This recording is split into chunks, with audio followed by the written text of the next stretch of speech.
just wait until the recording has come up on the screen. There it is. Councillor MacDonald, Chair. I'm here.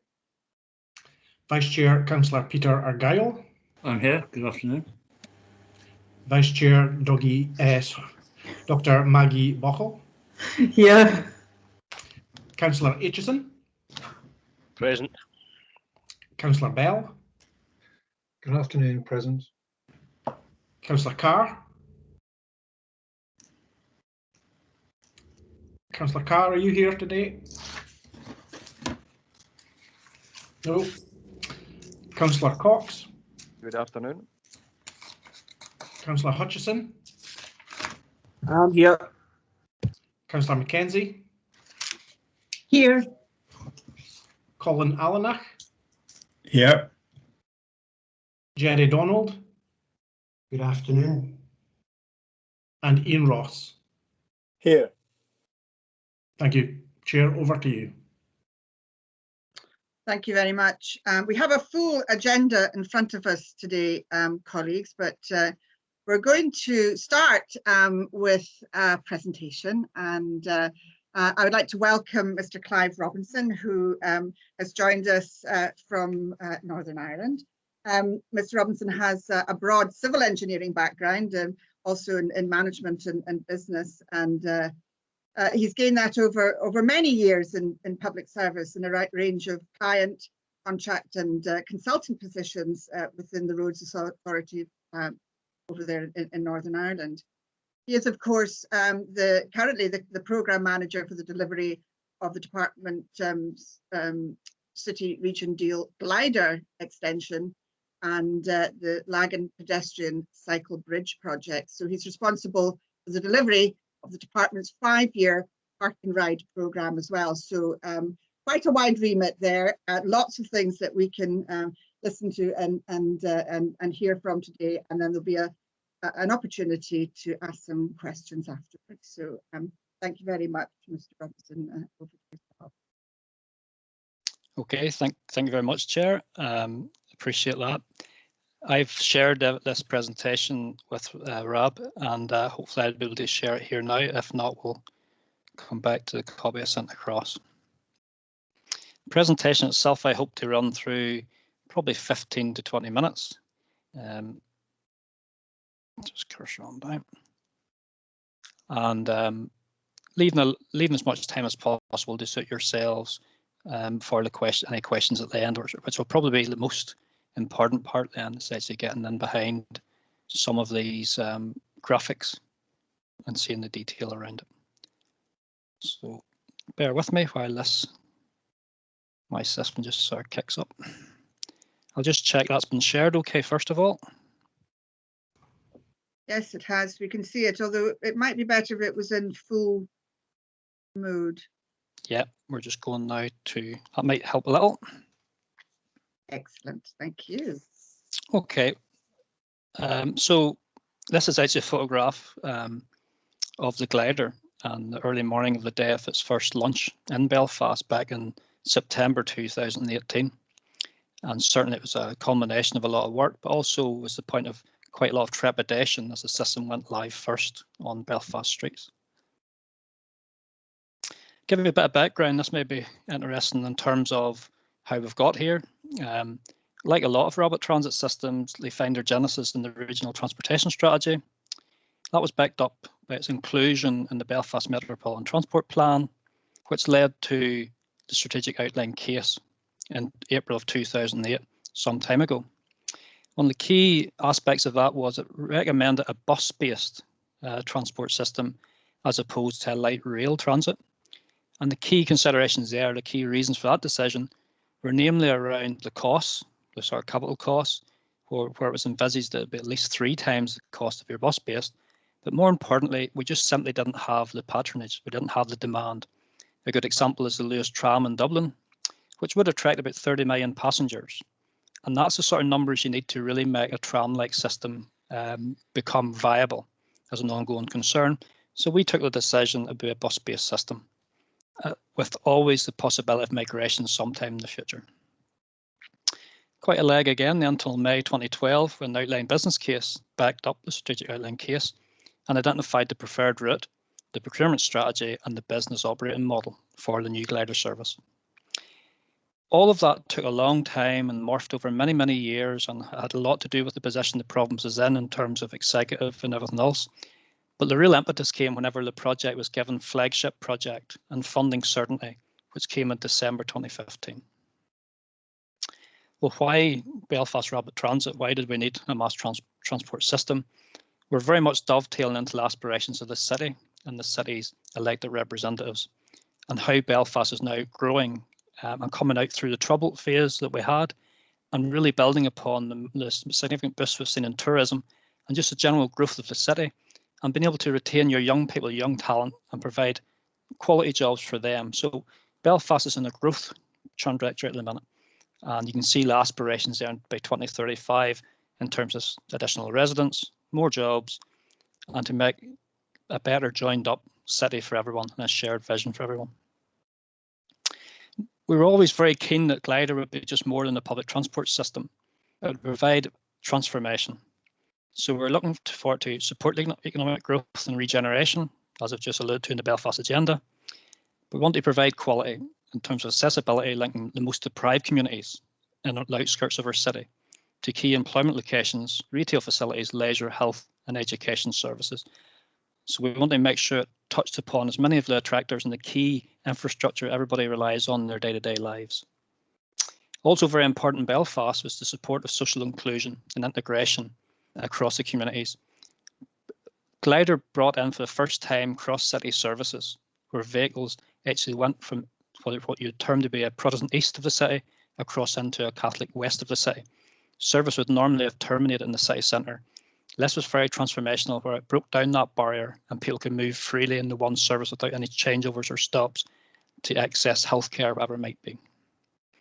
Again, we wanted to make sure it was modern, it was safe, efficient, high quality, and making sure it drove the modal shift that was required onto public transport and away from general traffic. I think this slide illustrates clearly the problem we have. Belfast regularly features as one of the top 10 most congested cities in the UK. And I think we're actually currently lying 5th, which is an unenviable title to have. So you can see with this graphic what we're trying to achieve with the glider. On the top left, that's the traffic in Oxford Street, one of the key arterial routes coming to Belfast in the city centre. And you can see a depiction of 87 cars, the number of people generally at 1.2 per car that's travelling in and taking up that road space. How you could compress that down with 2 double-deck vehicles, conventional double-deck vehicles, and then how you could compress it down further if you introduced a glider, which could then carry 105 passengers. So very much a preemptive strike in terms of rapid transit is to make sure the centre of the wheel, namely your city centre, is public transport friendly, public transport ready, and we make sure we don't clog up the city so we lose all the reliability and punctuality that we're seeking in that transport system. So we're trying to clear out the city centre. And that meant in Oxford Street that you've just seen, there was a 25% reduction to general traffic and how they could use the road network. Behind the City Hall, there was actually a 50% reduction. So two of the 4 lanes went to public transport and put a massive squeeze onto general traffic. And that was to encourage them to stop using the city centre. They had unnecessary journeys there, through journeys, use the outer ring, use the West Link and other infrastructure that was available, and really free up that core. So what was Belfast Rapid Transit? As I've said, the flagship project, costing in excess of 90 million. Phase 1 connects east-west in the Titanic Quarter, and I'll show you a graphic in a moment with that. And it also replaced the majority of the existing metro services, the typical bus services on those routes. And it was operated by TransLink, who's a designated operator, which is an arm's length body controlled by the Department for Infrastructure. And the branding was, of course, as we all know, Glider. Here's a depiction of the routes, 25 kilometres in total, 10 over to the east, heading out towards Gloucester Hospital and Dundonald, the terminus there, and 11 towards the west, heading up through West Belfast and up to Collintown, Colin Connect, other interchange there in West Belfast. And then a relatively short leg, 4 or 5 kilometres, running from the city centre again, out through the very much developing Titanic Quarter, where you have the Titanic Exhibition Centre, you've got the new Metropolitan College, and you've got a huge Catalyst Inc., which is innovation and IT employment hub. And again, the bottom graphic just shows you the importance of making sure your vehicles can run around that city centre and not get caught up in congestion. So the glider services then, they operate at 7 to 8 minute intervals throughout the working day. Operating hours would tend to be from 5:30 to 5 to 12, Monday to Saturday, and then that drops a little later on Sunday, where you have a later start and an earlier finish. And again, you spread out the services as the peaks ebb and flow throughout the day, and it can go to a 20 or 30 minute interval. The key thing is you can tailor to meet peak demands. So we've got in the west Casement Park, which is a huge Gaelic Games stadia, and it will be used very much there in how they event manage in the future. It also links into the SSE Arena, the large event space down in Titanic Quarter. Again, TransLink can ramp up services to meet those demands and free up the road network. The fares were to be comparable to the Metro existing bus service fares, so there's no added premium with the introduction of glider. And the concessionary fare scheme, this very generous scheme in the province here for over 60s for public transport, would apply also to glider. The deliverables from the project was the high frequent service east and west and the Titanic Quarter, 34 glider vehicles costing the region of £20 million, 18 Optare feeder services at the terminus points, £3 million, stabling and enabling facility, which I'll come on to and show you a few photographs, 102 glider halts with ticket machines, validators and CCTV, 2 transport hubs at the terminus, Dundonald Park and Ride and Colin Connect. And then this was the first step in TransLink's new ticketing system, off-board ticketing, a huge project, £40 million project, and it was glider actually was the first part of their business to go to that off-board ticketing, and we contributed £7 million, £7.5 million towards that. Photographs are always better than me doing a lot of talking. Just to stress, £50 million of infrastructure. Top left-hand corner was the existing situation. Bottom is an illustration of the same part of road network. So the opportunity to soften your streetscape, new footways, new carriageways, new bus lanes, new lighting. Everything was very much an upgrade to the general area. So not only did the people there get the benefit of the public transport system, but they get a real uplift in what was being offered. The glider vehicles themselves are relatively unique. They were a Van Hull Exquis City vehicle, 18 metres long, just 2.5 metres wide, which is very good whenever you're looking at the bus lanes and your operations on down the line. The key elements of it is tram-like appearance. So you can see from the side profile at the bottom, wheels are deliberately covered in, but you've got 3 sets of doors, and it's easy boarding, easy on, easy off. It's easy use at the halts. Space, dedicated space for wheelchair users and prams and buggies, variety of seating types, 105 capacity, all of that 45 standing, or sorry, 45 seated. So the majority of your passengers are actually standing because it is a relatively short service. Double glazed air condition, CCTV, audio visual, free Wi-Fi and USB. So just the technology things that the younger generations and we all look for. A bit of a unique point from glider was it was from the outset we were making sure that we built in accessibility, worked closely with MTech, did mock-ups of the vehicle, the typical vehicle supplied by Van Hull, and then we specified changes to that so it worked better for the actual people that we wanted to attract onto the service and open up opportunities for them. Bottom right shows you the same approach was taken at halts to make sure we got it right for all those groups who had mobility or other issues and make sure that we could be best placed to give them a superb service from the new glider coming in.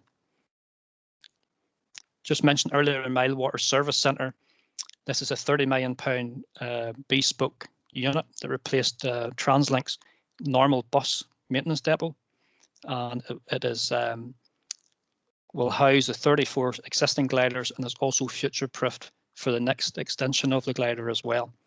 And that's based just a short distance outside the city centre, but located close to the 2 corridors that we run the vehicles on, another 2 as well.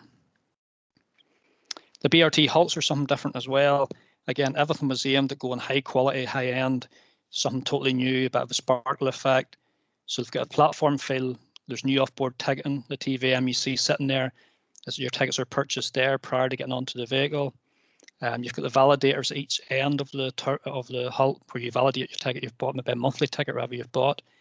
And it's got a mixture of seating types along the front there. You can see perch seating and just ordinary seating, just making it a bit more comfortable for the transport system users. We did try to reduce stops as well. So we tried to minimize or maximize the number of stops that we could remove to help the overall functioning of the system. A couple of images of the interchanges. The one top left was Dundonald Park and Ride, which was built early on in the project. Bottom left is the finished product with the glider at night parked outside it, operating away.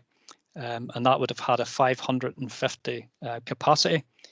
Prior to the launch of glider, it would have been running at 65 to 70% occupancy.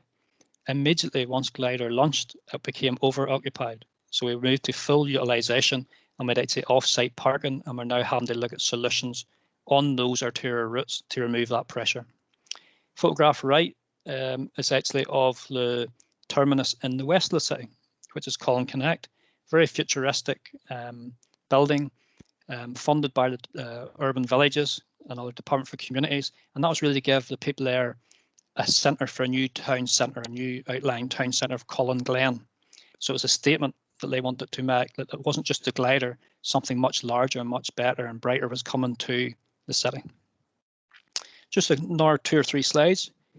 Well, early performance, just to crunch some of the numbers, we've had over 45,000 additional passenger journeys per week, and that's an increase of 30% compared to 2017. So from 2018 to 2019, we had the 45,000 additional passengers.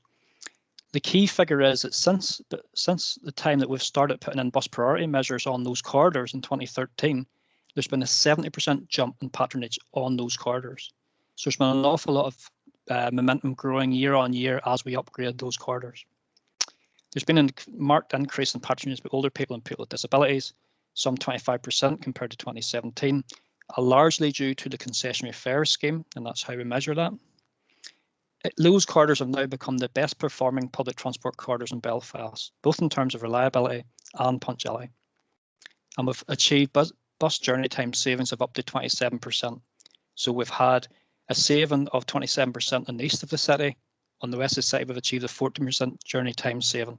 More challenging in the west, just why the route itself is configured with signals and so many boardings and onboardings as well.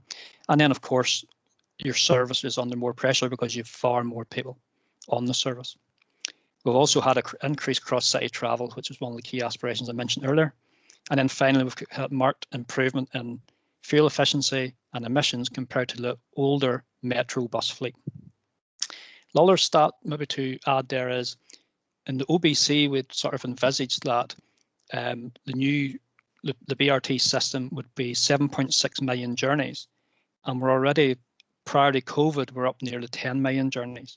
So that's where you're getting into significant numbers. That also had a good positive effect on operating costs for the system. Your operating costs would have been in the region of 13.5 million, and your income would have been just shy of that, £300,000 shy of that. So you've got a system that, with continual growth, could actually end up paying its direct operating costs, albeit that wouldn't include for vehicle replacement costs. So what were the key success factors? I'll just go through these fairly quickly and we can talk about them in a moment. High quality system throughout. We weren't settling for second best in anything we wanted to do. We had to make sure we had that sparkle effect. Political briefing, influencing and buy-in was key. So working very closely with all the elected members, all the main parties over here, Sinn Féin in the west, DUP in the east, and the other parties as well, making sure people understood what we were offering, what was being offered with this new system, and understood the wider benefits to the city as a whole. And that's crucial from a very early point. The infrastructure is key. You need the wider benefits of bus lanes and the feeder services. Bus lanes in particular, on the routes, we have about 75% priority. That's the thing you need. You need to take the hard decisions about bus priority, stick with it, and aim for maximum bus priority to give that public transport its best chance. Strong branding and marketing, highly professional motivated delivery team. Designated operators, a major bonus we had. We have TransLink, who are as I've said, a designated operator, and that makes it a lot simpler for us than trying to work in a competitive environment with a number of players. That'll provide different challenges. We've got a strong, well-articulated policy modal shift. We didn't apologise for the squeeze we're putting on the car users. It's the only way the city was going to be able to thrive. We know with all local development plans how traffic is going to continue to snarl up, and we had to do something of a step change to address that. The partners, consultants, contractors, manufacturers and suppliers, that joined up approach from everyone involved in the project and the wider sub-projects. The flagship status I've mentioned before, and just that confirmation of funding. And then the programme governance and confidence. We had a very experienced team. We had good governance structures in place, especially in light of some of the bad news stories there was always around government procurement. So just a couple of very quickly, just a couple of those. As I said, branding and marketing was absolutely crucial. Building excitement of this new addition to Belfast and getting people on board. And these were just some examples of some of the initiatives that glide across Belfast. Why drive, just glide, park and glide. Very, very successful campaign. Public engagement from the very early, from the very start, development of the system, right through to getting people's excitement and interest built up whenever we first took delivery of the prototype vehicles, and right through after launch as well. The bus lanes, crucial. In terms of bus priority, they're 12-hour lanes. They run 7 to 7, Monday to Saturday. There is a loading unloading window of 10 to 2. Initially, that was planned to be 10 to 12, but because we were impacting so heavily on different businesses and because that was made some of the political parties a bit nervous around and there wasn't the same support for it, we did give them that and we gave the extended unloading window. Drop off and pick up for blue badge holders. And then the benefits, of course, is increased reliability, punctuality and attractiveness of the public transport. Consistent approach, which minimises confusion, so you don't have all these different types of bus lanes. The pains there from 7 to 7, and it's consistent wherever people may be in the city. And it facilitates sustainable public transport meeting future network capacity, so allowing us to continue to grow. The lessons, central delivery team's key. Vesting, land vesting, sometimes we have to go to land vesting as opposed to agreement as delays can occur. Early stakeholder engagement, consensus and support. The interchanges, getting the interchanges right, the terminus right in terms of scope and scale. Joint utilities, utilities play a big role in infrastructure works and making sure that we've got a joint utility group so they work together hand in hand and that they're easier to manage in overall schemes.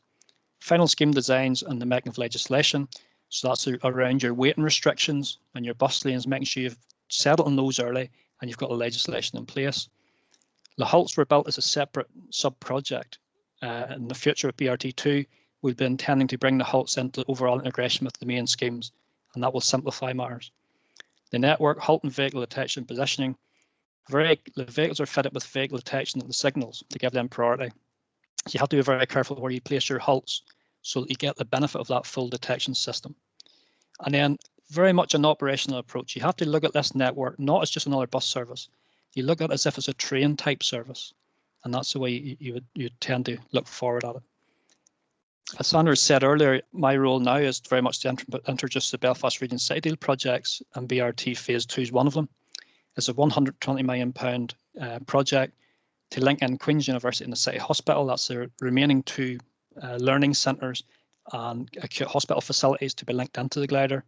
It'll serve South Belfast and also serve North Belfast.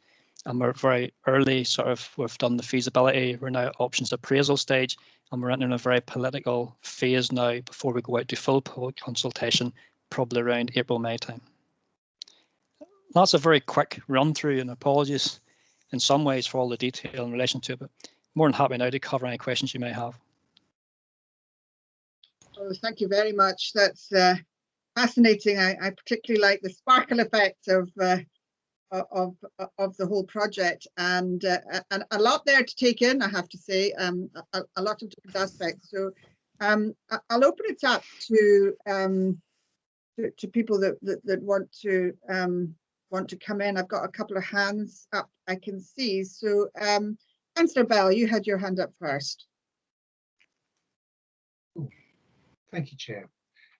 Very interesting. Couple of questions for you. So the you started your presentation by saying that there was to make these systems viable, transport systems viable, you're looking at 30 million passengers.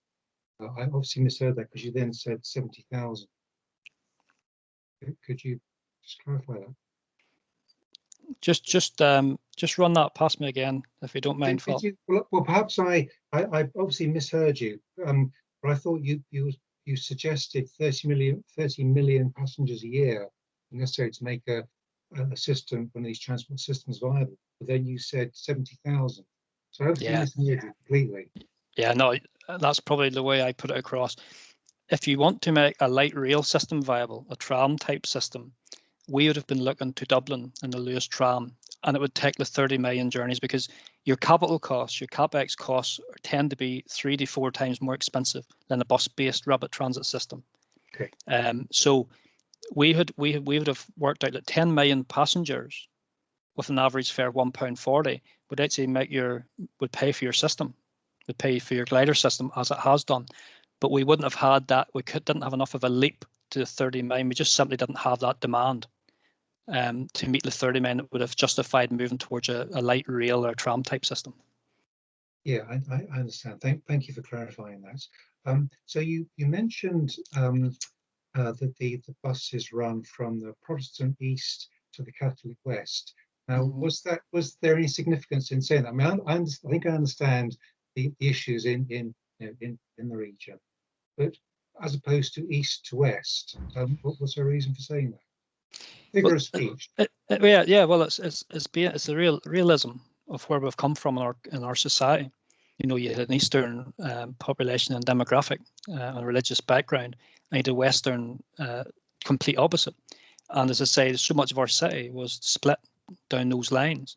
And what Glider did was it crossed those for the first time, because you had that continuous service going, looking around the city centre and joining those two areas of your city. It's hard to believe, but people wouldn't have travelled between the two. They wouldn't have had a bus service which would have connected the two directly. You'd have had to have made a changeover in the city centre. So it's really, that's more of a indication of how far we've come in the province. And the Glider, people are very aware of that. That's something that the elected representatives of those communities and everyone else was very aware of. This is bringing some normality to our city. Right, thank you. Final question. Amazing value for money. You know, I'm thinking of a tram project not too far from here that only runs 14 kilometres and costs 7 times what your glider project has cost. But on a serious note though, what type? So you said they're Van Hool built buses, and I know Van Hool built hydrogen fuel buses, but these are diesel electric though, I think, aren't they? That's right. These were the diesel electric hybrid, which was the emergent technology whenever the order was placed for the vehicles. And we're certainly now, whenever I'm looking at the next phase of it, our drivetrains are heading towards full electric or hydrogen. Those would certainly be zero emission. So it's really just what was the best of what was available at that time. I would say the vehicles performed exceptionally well from day one, and that was crucial, because the media would be lined up to knock these projects and knock these things that are coming in, and you saw it all being lined up. They never let us down. The fleet never let us down. It's incredible the pressure we put under and how it sustained it. So it was a credit to Van Hool and the quality of their vehicles. But no, certainly going forward, our minister's very, very committed to zero emission like most other modern cities. Right, thank you. Thanks, Councillor Bell. I had Councillor Carr next, and then Colin Allena. Thanks, Chair. Yeah, it was just to follow on from Philip's question about the hybrids, because certainly for the northeast, that's quite appropriate to my mind. Could you just maybe expand a wee bit as to why you went for the hybrids as opposed to hydrogen or all electric? Yeah, I think that was the option that was available at the time in terms of the hybrid. And as I said, it was very much a massive improvement to the existing metro fleet that TransLink would have had. It suited the geometry, because West Belfast is quite an elevation change in particular, and so does East as you head up to Stormont. There's quite a rise. So the drivetrain suited the demands of what the route would place upon it. But a full electric, it just wasn't, at the time, it wasn't, whether it was the additional charging facilities or the cost of those, or whether they weren't confident enough at that time, whenever they placed orders, that was the technology to be used. But I see we're in a different landscape now, and as I say, we're working very closely with TransLink and very much in touch with the market. And we're hoping to collaborate with yourselves and your experience of hydrogen, that we really see that that's going to be a significant change in phase 2 of the project. Okay, thank you. Colin. Thank you, Clive. That was really interesting. I like the sparkly effect as well. I like that to bring to folk a bit of sparkle in their lives. Just a couple of questions around integration. Well, really just one. With other forms of transport like cycling, as everybody knows, I'm quite passionate about that. Was there any thought about putting how you integrate with cyclists that want to get into the city centre and then use bikes from going onwards from that, any trailer or anything like that? And the second part of the question was, with the bus lanes, are they purely bus lanes or do they still have cyclists in them? And would that slow down your the rapid transport part of it? Yeah, very good question. I'll cover first of all what we did do in phase 1. We worked with Nestrans, and we got some funding from the EU to place 5 cycle storage facilities along key elements of the network, adjacent to an intersection with Cumber Green, sort of with greenways, Cumber Greenway in particular, but with greenways, and also looking for other areas where we could put in dedicated cycling infrastructure. Because the second part of your question relating to, do cyclists interfere with the bus progression? Well, my view is if you have the room, of course, you're going to separate even for safety perspective. So you will give them individual facilities. But in the cases which we didn't, they have full access to the bus lanes. And on a level road, they do not impinge greatly on the progress of the vehicles, because these are vehicles that are stopping every halt. So they do have the stops anyway, and it gives the cyclists a chance to go out and around the parked vehicles. So the bus lanes are available to cyclists. So it's really other forms of public transport, cyclists, but taxis are currently excluded. Private taxis are currently excluded. Phase 2, in terms of cycling, takes it to a whole new level. We're putting in a Binkmore Link, which is a piece of road network which was set aside many years ago for an inner ring road for general traffic.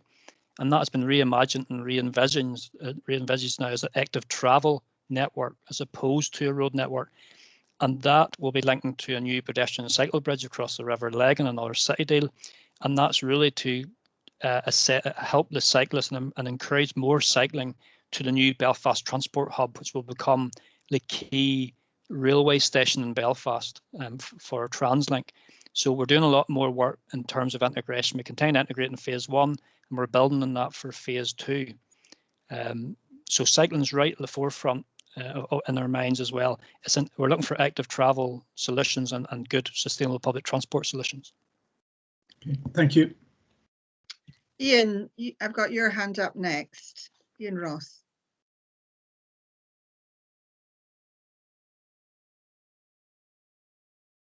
Ian, I think you need to take off your microphone. There we go. Sorry, something didn't operate there. An interesting presentation, and a few questions I had were actually answered as we went through it. So it was really very helpful. I'm not so much interested in the amount of money that was spent on the infrastructure. I think it was mentioned as 50 million. But I think from what you said was that quite a bit of that spending was enhancing things, the sparkle that you mentioned about. And I just wonder if you could expand a little bit on what you might have thought was essential as opposed to what was your enhancement and how that worked. Yeah, a very good question. My background is in network maintenance, and we were living with a lot of structural maintenance deficits. So my view is it's a win-win. We get the urban network improved in terms of structural integrity with this investment. And then we also upgrade the lighting. So we might put in more energy efficient lighting as part of the improvements. We improve the footpaths. So we do have an improvement for the pedestrians. So essential, yes, you could just go ahead and strengthen your running lanes, strengthen the lanes you run in. You could go ahead and just upgrade the footpaths in the locality of your halts. But that's going to be piecemeal.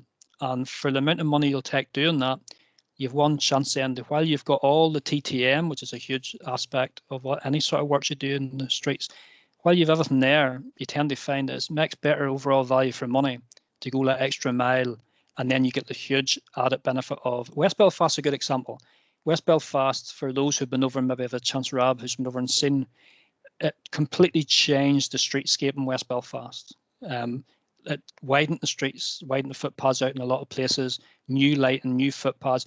And it sent the right message to a lot of the communities there as well of the level of investment was being done for them. So it was completely changing. It's a game changing how those streets and those BRT corridors look before and after. And that helped to allow for people to take the pain of construction and the disruption to their daily lives for months and months and months as you build these things. They saw they were getting something back because they could look on further up the corridor and see what a significant difference there was to the streetscape. So you can get away, you can cut it down, you can sort of cut the cake to suit what you have, and you can cut it down. We were fortunate, as I say, that we were pretty specific in what we wanted the project to achieve, and the funding was made available through the flagship to allow us to do that. Thank you. Can I take in Councillor Lumsden next, please? Thank you, Chair. I just wanted to check, first of all, as an observer, I am allowed to ask a question. Is that okay? Oh, I'm absolutely happy with that one. Okay, thank you. Thank you, Clive. It was really around the bus priority measures, in your presentation. It's, it's obvious that's, the key thing for the success of the project. And it's really to try and work out, is that something that was done as part of this project, or was it done as a, as the first stage, was it all one big package? Because I'd imagine as a local authority, this is where we get most pushback from, is when we start to look at some of the bus priority measures. Yep, it was very much progression. It's a ratcheting down of inevitable pain to the car user. So it started, as I said, in 13 with Belfast on the move and all the reassignment that happened in the city centre core. And then as we progressed along the east and west ways and we put in the new road schemes with the new bus priority measures, we actually introduced bus lanes, not maybe as far reaching in terms of 12 hours, but peak on, peak off, peak bus hours. They start spreading the message that public transport was getting priority here. And that would be at the expense of the general car user. And one of the things is you need to advocate strongly for that. Like, I come from a roads background. For many years we focused on roads. That's the way we were programmed. We had to just keep trying to manage our network, to manage the traffic. Whereas you could see the sea change in the department from the very top, from our top permanent secretary, deputy secretary, who's a roads engineer. You could see that the penny dropped, that was not going to do, not only now, but was certainly not going to do in the future. And all we're going to be doing is continue to deal with all the problems we have and all the complaints around congestion without getting to the core issue of it. And an interesting point in that is Andrew Murray, the Deputy Secretary, is the chairman of the programme board for Phase 2. And he's given me a direction that he wants more bus priority on north-south than what there is in east-west. So he wants to drive more bus priority. We've all seen the benefits of modal shift from giving people an attractive alternative and good value for money alternative. And we're really coming in the back of that now with the next stage. So as I said earlier in the presentation, Phase 1, about 75% of bus priority. Phase 2 will be looking to up that again. Mm-hmm.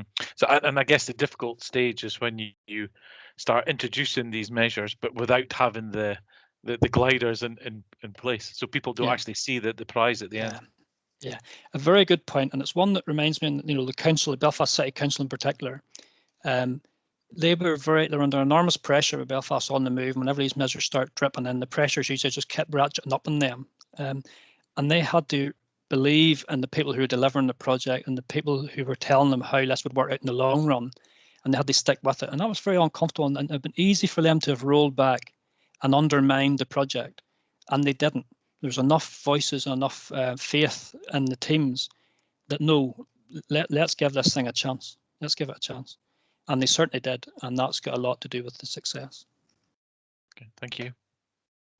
Councillor Bell, you have your hand up again, and then if anybody else wants to come in after Councillor Bell, I have a couple of questions, and then So now is your chance to put up your hand if you've got something. Councillor Bell. Thank you, Chair. Just going back to the to an earlier question about you said you would need 10 million passengers for a railway. Did you consider a sort of light railway system? And I don't know whether this is possible, but to actually lay rail track on top of road, is that a possibility? Just because it kind of gives people a different feel what they're travelling on, but also you haven't then got articulates coming off rubber tyres and so forth. Yeah. No, it's very much a conventional, at the time of the SOC, it was very much just a conventional tram-like system that it was considered against. But we definitely strive to make the vehicle tram-like in terms of its interior, but we also made sure the key is the runways, the running lane itself. That's where we have to put a lot of really clever engineering into that. Side inlet drainage, making sure that's just like a runway. So the ride quality of the vehicle is very, very good. Very good. It'd be unlike probably most public transport systems you'd have throughout other cities. So, but no, to answer your question, it wasn't just, we didn't look at a light touch rail system. We felt we'd be so far away in numbers to justify it, because operating cost is a problem for the department. We're quite well off at the moment in terms of capital, but we're certainly not in terms of resource. So we can't afford to have to hand out a massive subsidy TransLink from our budgets, a top slice from our budgets, for what they need to run a light rail or a tram-like system. That's something we were very worried about. And I say that's one of the major benefits of Glider, that you'll have a service that pretty much will pay for itself. And that's the sort of acid test. Now, in the future, if Belfast is big enough, which is highly unlikely, I feel, but if it were and it started doing the sorts of numbers that you'd see in a Dublin type scenario, then you could consider whether it's a light touch, light rail system, or a tram system perhaps in the future. Thank you. So you're not at all worried for the future in terms of particulates coming off the rubber tyres or anything like that? That's not even your thinking. No. Thank you very much. Thank you. Thanks very much. Just a couple of questions from myself. First of all, you mentioned the hubs coming into more into the package for phase 2, and you talked and how those particular tram-like buses that you used were the ones that were available. So my question is, would you do anything differently with some hindsight from what you did in the beginning? And secondly, were there any other sort of analogous cities that you looked at when you were thinking about what to do in Belfast around the world? Yeah, prior to my arrival in the team, the council leaders and the team and department officials visited a number of cities in France, also in Holland, just to get more of a feel for what does a bus-based system look like. We understood through Dublin what a tram looked like, but to give people a feel for what bus-based system. So there's quite a lot of visitations were undertaken to let people see on how things would be, and prior to sort of finally deciding on a bus-based system. Sorry, Sandra, what was the first aspect of that question? Well, it was really just to say, having with hindsight, is there anything you would do differently again in terms of governance or setting things up or anything like that? Governance, I feel we got a lot of things right. I do really believe that, and we've got a full lessons report, which I'm willing to share. There's no issue at all. Likewise, we've got the full post-project evaluation, which is very helpful. Again, more than welcome to have that shared. Park and ride, I would also oversee park and ride for the province. And Dundonald was a prime example of something you'd have done differently. We didn't anticipate the huge growth and patronage leap that occurred, and that meant that Dundonald Park and Ride came over capacity within days, and that led to spread from the site. So what we should have done is we should have looked on down the main arterial routes coming in and made sure that we were put on facilities early in the project. So we had more regional park and ride facilities to get people onto those corridors, to allow Dundonald to serve for future growth in the general area, as opposed to someone travelling from 20 miles on down. So there's key learning around that. There's quite a lot of learning, which we have in our lessons report, which is probably going to be interesting to yourselves. Thank you very much, and thank you very much for joining us today at our Nestrans board meeting. It is a shame that we couldn't come over and visit you and see everything and speak to passengers as well, because I think that would have been very helpful. But that has been very insightful, very informative, and a thanks from all of us. Thank you very much indeed. You're very welcome. All the best and take care. Thank you. Thank you. So now, members, if we can go back to the agenda, and if I could ask, first of all, if there are any declarations of interest, please. I'm not seeing any hands, so if we could go straight on to the minute from our last board meeting on the 9th of December. Anybody want to bring up any corrections or anything on that minute? If not, can we agree that's a correct minute? Thank you. Agreed. I'm seeing nodding heads. And then go on to the first item of the budget. If we could turn to 3.1. We've also got Councillor Carr with us now, so that's a full house. So thanks for that. Okay, thank you, Chair. This is the first of 3 financial related reports to the board this afternoon. First paper is the standard current year financial monitoring report with the actual and forecast position, and that's detailed in Appendix 1 in 3.1. Appendix 2 details a number of low value budget variants, also for approval by the board. As a standard for this time of year, Appendix 3 details funding to be carried forward into next financial year, again for board approval, and it is you'll appreciate it's a forecast position at this time ahead of the final audited outturn. So to summarise, there are five recommendations for approval of the board. The first one is to note the monitoring position and forecast in Appendix 1, approve the variants in Appendix 2, approve the continuation of funding to 21-22 to complete already approved projects, that's detailed in Appendix 3. Note the update on projects for which Nestrans will receive external grant funding. And finally, 5, note the Strategic Transport Fund update. Thank you, Chair. Thank you very much, Mr. Smith. Councillor Carr, you have a question. Yes, thanks, Chair. I was just going to, if we look at Appendix 1 on page 13, it was just on Partnership Office. We've got £466,000 on office costs. I just wonder if we've explored other options for office accommodation. I know Aberdeenshire Council are looking at their estate at the moment, and there are options to have further public sector groups come in with them. So there may be opportunities there to just investigate if this is the best value and if other options could maybe be explored. Be interested to hear what other members think as well. Thank you, Chair. Thank you for that. Who would like to answer that? I mean, I can take Chair. Just on the breakdown of the Partnership Office, the majority of the costs in there are actually staffing costs. So I think any of the premises costs would fall under partner support costs and some of the other budget lines.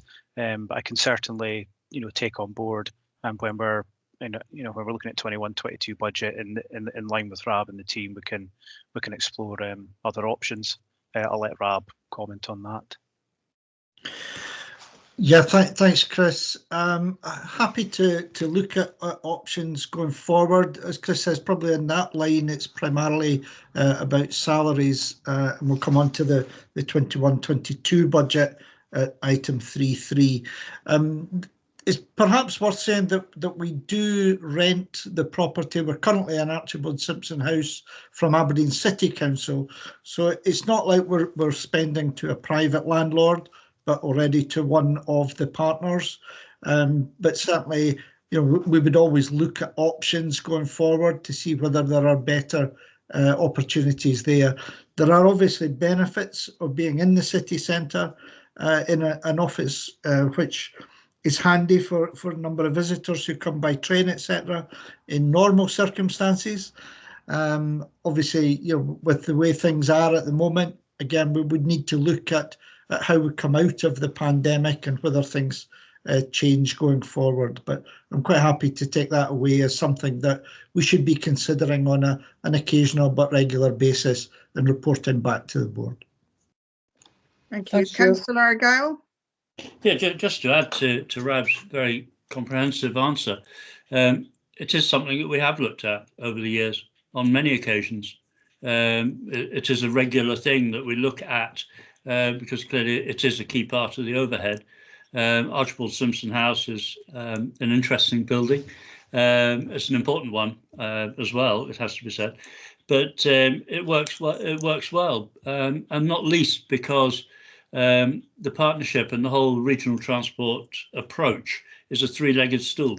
There's Nestrans, there's Aberdeen City Council and Aberdeenshire Council, and in order to keep that three-legged stool nicely balanced, it actually makes quite a lot of sense to have Nestrans having its own house rather than living with somebody else. And that has been very much the approach in the past, but it has always proved to stack up, keeping the status quo. But as Rab says, he's happy to look at it and keep it under review. Thanks. Thanks very much. Any further questions, members, on the report in front of us? Not seeing any hands. So the recommendations were outlined by Mr. Smith. Are we happy to agree? Good stuff. Yeah. If we could go on to number 3.2. Thank you, Chair. 3.2 is referenced to in the previous report. This report is recommending, following the Transport Scotland Act 2019, 3 recommendations around the funding of the capital strategic investment programme of Nestrans. The 3 recommendations are to implement this amended funding mechanism where full capital allocations will be made to Nestrans from the 2 partner authorities on an annual basis. We will review this on an annual basis. All partners will be involved in that. And the final recommendation is to instruct Nestrans officers to prepare a strategic investment programme for a 3 to 5 year period. Obviously, we've got the that element coming up for 21-22 in the next paper, but we would look at this to be a more strategic paper from 22-23 onwards. Thank you, Chair. Thank you. Can I just ask when you might expect to bring that back to the board, Mr. Smith? I think that would be one for Rab to coordinate along with Paul Finch, I think, Chair. Rab, just on that 3rd recommendation, have you got a time frame for that? Thanks, Chair. I certainly think for me, it's absolutely necessary prior to the next budget, so this time next year at the latest. I think I would like to get the regional transport strategy submitted and approved, and then my intent would be that future budgets are very much based on the prioritisation that is agreed through the regional transport strategy, as we currently try to do with the budget through the former approved strategy.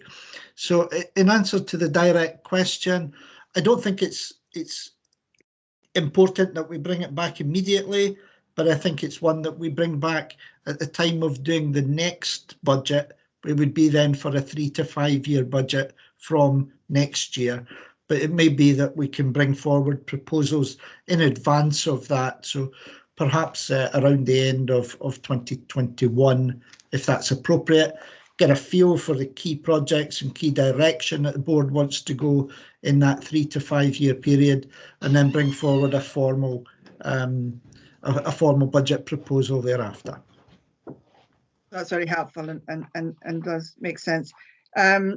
Councillor Argyle, is your hand legacy or is no? It's a new one. It's a new one. I thought I'd just keep everyone on their toes by forgetting to put it down previously. No, I just wanted to say how much I welcome these recommendations in this report. It's something that we've been talking about and trying to influence for some considerable time. So it's really good that we've reached a stage now where the legislation has been changed that allows us to keep a strategic fund, which is clearly a very sensible thing, and not have to look at year end and, oh dear, we have to give money back, which of course, as with other hats on, we might welcome. But from the Nestrans point of view, it's a huge improvement. So absolutely welcome it, and very good to see. Thanks. I don't see any other hands for questions on this report. So can we agree, members, the recommendations on page 22 of the pack? Excellent.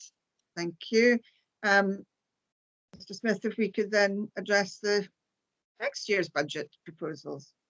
Thank you, Chair. Yeah, this is the final financial report. It's looking ahead to the budget proposals for financial year 21-22. The report details proposed budget for 21-22 for both the coordination and project development, and that's in Appendix 1, and in Appendix 2 it details the strategic investment programme. Discussions have taken place between all the parties in preparing the proposed budget, which is based on the indicative funding levels ahead of confirmation from both the Scottish Government and the two constituent authorities, which will be in March 2021. So based on that, we've got three main recommendations. Approve the 21-22 budget proposals per Appendix 1 and 2, subject to the funding levels being confirmed, and also to the final audited outturn for 2021. 2, note the potential for additional cycle scheme funding through Nestrans. And 3, note the reserve list of projects for 21-22 in Appendix 3. Thank you, Chair. Thank you for that. Have I got anybody wanting to ask a question on the budget next year? No hands that I can see. So are we content, given what's already been said about constituent authorities and all the rest, to agree the budget as it is in front of us today? Thank you. Okay, over to you, Rab, for the director's report at 4.1.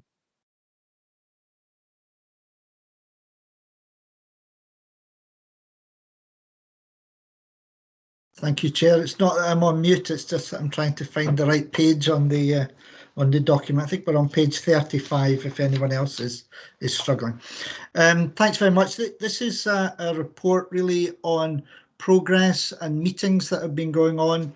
Regular meetings now taking part with the lead officers from all the regional partnerships across Scotland, and about quarterly with Transport Scotland involved in these, particularly on the transition from the pandemic situation, which Transport Scotland have obviously been at the forefront on the transport situation developing over time in relation to that. So a number of meetings which have been held and are coming up. The two that I would maybe perhaps like to bring to the board's attention is that the HTAP steering group, which met, and progress on the Health and Transport Action Plan, the minute of which is included as Appendix 1, and also the Bus Alliance Board, which met, and the meeting, the minute is attached as Appendix 2. That was a special meeting of the Bus Alliance Board to develop the Bus Partnership Fund bid, which is the item being considered at 5.1 on today's agenda. So happy to take any questions on any of these. Just to add before anybody says they've got a question, at the National Transport Strategy Delivery Group meeting, which is mentioned in the report, on which I represent the 7 RTPs, that the Cabinet Secretary wasn't able to be part of that meeting, but the main item that we discussed was monitoring and evaluation of the action plan, which is for people's information. And if any board members want a little bit more information around that, please feel free to get in touch with myself. Any questions then, members? I don't see any hands. So it is just a noting report from the director. So we're happy to note. Oh, I've got Maggie. Sorry, it's not really a question. It's just to say that the Airport Consultative Committee also met, RAB, didn't actually have any substantive business. Particularly, I think they're just too busy worrying about kind of managing the impacts of coronavirus. But just to note that it did meet. Its next meeting has been cancelled again, so it's cancelled a couple of meetings. As I say, I think it's just focusing on keeping things going for the time being. Just to let people know it's still there. Thank you, Maggie. Thank you for that, Maggie. Okay, members, now we move on to the meaty part of our agenda, I think, in terms of our own business. And we've got Kirsty Chalmers here to take us through our final, almost, look at the regional transport strategy. Kirsty, over to you. No, thank you. Yes, this is the purpose of this report, is to present a sort of proposed final text for the regional transport strategy for discussion. Obviously, members will be aware that the consultation period closed in October this year, and since then we've been looking through all the responses. We had a summary of the responses to the board in November and a workshop just in December to discuss some of those key issues. So I was going to run through just quickly the board report and then move on to Appendix 1 and run through some of the key changes that we've made and maybe give an opportunity to comment as we go through that. So I'll just quickly go through the key points from the report. All the comments that were received as part of the consultation were collated into quite a large spreadsheet, which we've been through individual comments and responded to each one of those. Those comments really fall into three categories. We've got updates to the changing circumstances, particularly COVID. There's also some new policies and emerging issues that we've included. There's some more substantial changes particularly around the sort of 6 key issues we discussed at the workshop, including the vision, the priorities, and then there's an awful lot. The vast majority of them really are more minor changes in response to individual comments, primarily around enhancing clarity and providing an additional detail within the strategy where relevant. So as I say, Appendix 1 provides a track changed version of the strategy, and I'll go through that, or I'll go through the sort of the key changes just shortly. We also provided for the board a summary of that, or that's that spreadsheet of all the comments. That's currently in the members only section of the board of the website, which members can access. And once we've finalised the strategy, we can then make that public so that people who responded to the consultation can see how we've taken on board and how their comments have informed the strategy. Obviously, this is a track change version subject to approval. We will then move on to create the sort of graphic version with the maps and the diagrams and the photographs and a summary document as well, which we're proposing we can that would be approved by the chair and the vice chairs if the text is approved. We're anticipating that would be primarily digital. We would be able to print them out, and we can upload that to the website and the appropriate publicity and media around that. We've included within the report just a quick summary of our statutory requirements as part of the regional transport strategy. We were confident that we fulfilled these, but it's just for clarity there that the process that we've undertaken meets those duties. In terms of timescales, subject to discussions today and any changes requested being sort of relatively straightforward, we anticipate that we can produce a final graphic version within a month today. So we'd be looking at a final version that could be produced and submitted to the Cabinet Secretary around mid-March. Following that, we would then, we've got a couple of other things to do as a statutory requirement in terms of a post-adoption statement for the strategic environmental assessment. And then there's more work to be done on the development of the delivery plan, monitoring and evaluation, and a look at the action plans and how that all falls out of the strategy. We've also included an update on the strategic transport assessment, which you'll be aware was a key part of a key study that fed into the development of the RTS. That was available for consultation alongside the RTS. And although we didn't get a significant number of direct comments on the STA, the consultants were able to read across all the comments that were received on the RTS and feed that into the development and the finalisation of the STA report. So Appendix 2 provides an executive summary of the STA, the Strategic Transport Appraisal Report, and the full report's available on the website. The key output is really a sort of a key table representing those kind of core supporting measures to be taken forward. And we anticipate that we can provide that whole suite of documents to Transport Scotland to feed into the STPR2 process. Phase 1 of which has just been published, but they're anticipating phase 2 to be published in summer, so we can make sure that all that is fed into the process. Is it appropriate if I just go through Appendix 1 before moving on to the recommendations? Yeah, we'll come to the, I think we'll look at the recommendations once we've had all the questions and so on. We can come back to those later on.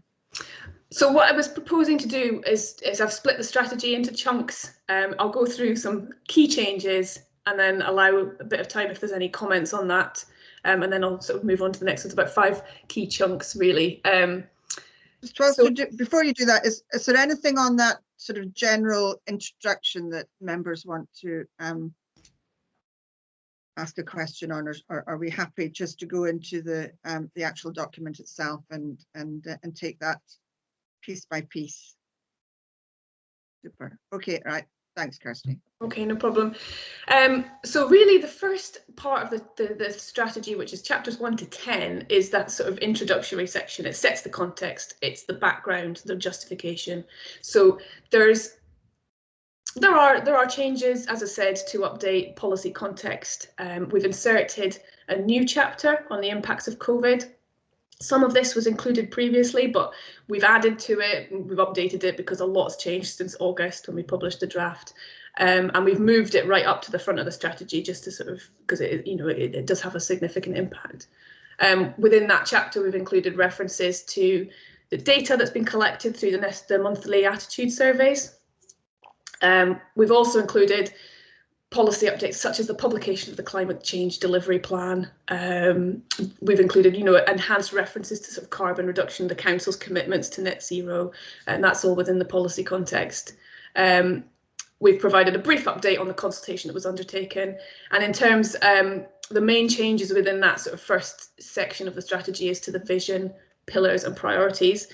You'll remember we had a discussion on those at the workshop in December, at which we put forward some proposed wording. So all of that, what was agreed at that workshop has been made, the amendments have been made in the strategy. And we've also just added bits to the supporting text for those pillars and priorities, just to enhance clarity, just emphasise a few points. So I wouldn't say there's significant changes, but it probably looks like a lot when you look at the track changes, but nothing, I don't think, that changes the overall direction. Great. Any questions then, members, on those first 10 chapters, if you like? So in our pack from page 53, which is the start, right through to 82. Anybody got anything they'd like to make comment on or draw to our attention on that? I'm not, Councillor Hutchison. Yep, it was. I'm paused. I'm working across 2 laptops here to try and make this work. It was on page 73. That's in the section we're looking at just now. Yep. There was a change at 9.2 with. It doesn't seem to have been followed through. Says between 2001 and 2016, then moved to 18, population have been increased by 7%, which was a change, and it follows on both growth, saying both growth rates outstripped that the Scottish National Profile at 7%. I'm not sure 7% outstripped 7% as such, so you might want to kind of tweak that. That was the kind of only major bit. The rest of it was kind of very, very minor things. It's probably not worth mentioning. That was the only kind of bit that I thought was worth mentioning in that section. No, that's something that could well be picked up, just to change the phrasing of that following sentence. Kirsty? That's a good spot, absolutely. We'll change that. Councillor Gail, Peter? Yeah, thanks. Yeah, just as I don't know, maybe I'm barking up the wrong tree entirely, in which case, Kirsty, you're allowed to tell me that I'm talking nonsense. But it does, in all the COVID stuff, it talks about long-term trends are still emerging, as it says in 10.18. It talks about a significant change of behaviour. And yes, there has been. I just wonder whether there's almost a slight feeling in the way that it's all worded that we're almost taking that for granted. Because I don't think it's a given that people will maintain these changes once we get out of lockdown in whatever form that's going to be. And I think there is a real possibility actually that once people get back to how things used to be and the ability to do things as they used to be, it's perhaps being a bit optimistic to think that it's an absolute given. So I think the message needs to be that yes, there are changes. And those changes are delivering huge benefits, no question about that. But we must be very vigilant. We must be very proactive in ensuring that those changes are maintained and developed. And I'm not quite sure that the wording quite captures that. But as I say, I may be wrong, in which case, by all means, tell me so. I'd be delighted if you do. You are allowed to. And it's just a thought. Thanks. Yeah, I see Paul Finch has got his hand up to come in, so maybe bring him in first, and then maybe round off Kirsty.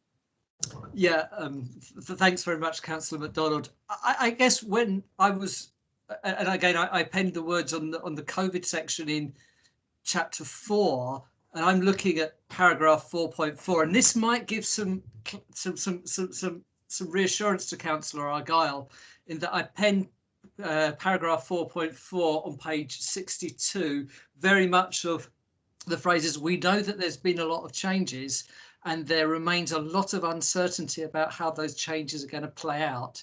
And so the emphasis is on us keeping a very tight eye on those changes and being open to be agile to changes and responsive to those changes as they play out. So I guess that is how we were trying to play it. It might be that that sentiment hasn't followed through across all the paragraphs and things, but the difficulty is at the moment that everybody in the transport planning world is telling us what is going to happen after the pandemic. The difficulty being is we're very much still within a pandemic and people's behaviours are still changing and responding to the different things. So it's very, very difficult to respond to that at the moment. So as officers, we're trying to convey the sense that we need to keep a close eye on it and be agile more than be too presumptuous. But I'm happy to be, or we are as a team, would be happy to be told if we have been presumptuous at any point. Okay, does that give you some comfort, Councillor Argyle? Yes, it does, and it tells me that I'm wrong, but not entirely wrong. So that's a very good answer, Paul. Thank you. I think possibly, if I could suggest that we have a look at some of the other bits and see whether that sentiment can be sort of worked in a subtle way, just so that other people don't make the same mistake as me. I mean, so that it's absolutely clear what we mean. Thank you. Yeah, so that it might be at 10.18 or elsewhere. Yeah, there's a couple of other places that could be just worked in. Yeah, no, that's great. Thanks. Are you happy with that, Kirsty? Yeah, absolutely. There's an awful lot that threads through the whole strategy, so we can do that. The next chunk I was going to look at were the first was in the strategy section. I was going to look at active travel, rail, ART, bus, and park and ride. Throughout all of those chapters, we've made quite a few additions in terms of reflecting some of the impacts we've seen from COVID. You know, there's significant impacts that affect all of those modes. So we've tried to reflect that throughout, particularly some of the challenges. Within the active travel, there's been a few changes. We've added in a section within that on e-bikes and e-scooters, which was picked up in consultation, something that we didn't really address particularly in the draft. So we've added in a section on that. And we've also added some actions under active travel. Again, in response to comments received, we've added two additional priority corridors to the list that we had previously. So that then now reflects, I think, all of the main radial corridors coming into the city. We've added an action on inclusion to develop a network of quiet routes in the city to support those strategic links. Now that was added in, and it mirrors the action that was already in there relating to the integrated travel towns in Aberdeenshire and sort of cycling networks. So it's to try and complement the strategic routes for active travel. We've also included reference to active travel to schools, which I think was possibly missed or not quite as prominent before, and also again reference to the coastal network and the importance of that. Leisure routes for active travel has been added.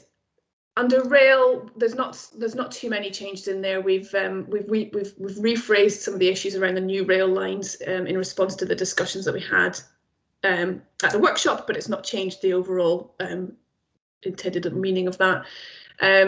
Within the rapid transit, we have added in some additional text around the importance of integration, which I think was picked up in that presentation today. And we've also extended the corridor, the Kings Wells corridor. Previously, it showed only to Kings Wells Park and Ride, but we've extended it out to West Hill to take in the key commuter town on that corridor, so that's really the only major changes on the ART section.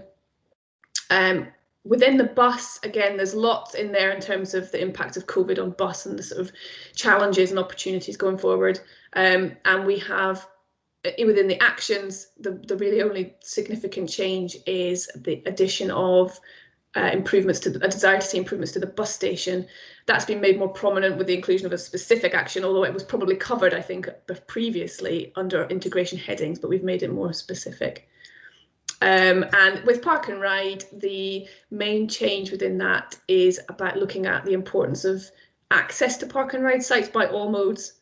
We've made a specific reference to mini interchange hub at Bankery, and we've added in a short-term action linking for a footpath between Bridgetdown Park and Ride and the main road. So those are some quite specific additions, but the remainder of that has remained as is. So I'll pause there for any comments on those sections. Thanks for that, Kirsty. The only thing I was going to point out on page 87 was a bit nerdy, was that the funding and delivery title had been given a 11.22, so you might have to change all the following. Yes, the numbering has caused me a large number of headaches. I can imagine, and I know that the whole thing is based on that. It will look different once all the actions that you're good changes in the future.